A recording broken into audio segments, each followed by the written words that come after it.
Okay, let's unpack this.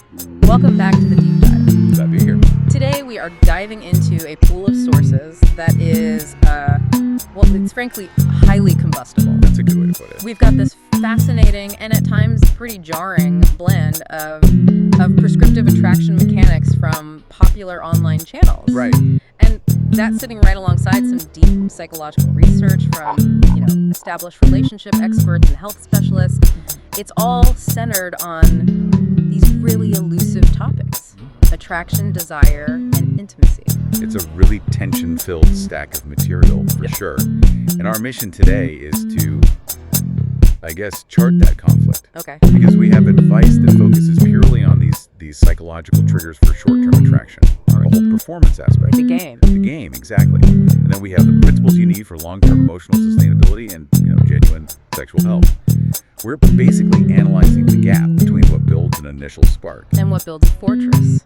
And it's fascinating because one set of sources, they explicitly promise to reveal the gap between what women say and what actually creates attraction. That is a very bold claim. It is. It implies that surface communication is often meaningless.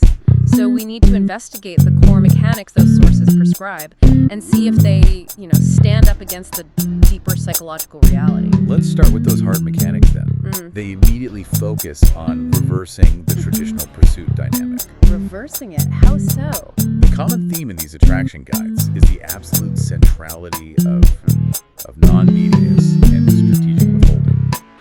The man is positioned as the valuable resource. A prize to be earned. The prize, exactly. I see. So you have to actively avoid just showering her with attention or validation right from the start. That's the key takeaway. Yeah. This advice, it's deeply rooted in the psychology of scarcity and investment.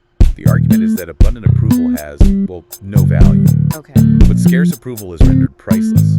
If you're available 24/7, your time, your praise, it doesn't mean much. So the mechanism they describe is that women supposedly become obsessed with earning validation from men who withhold it or are really critical. Selectively critical. Yeah. Focusing praise only when genuinely impressed and just staying neutral the rest of the time. That feels pretty intense. It sounds like you are actively forcing a state of pursuit. But if you're playing hard to get, how do you prevent the woman from just moving on? Well, the sources claim that this pursuit itself is what creates the investment.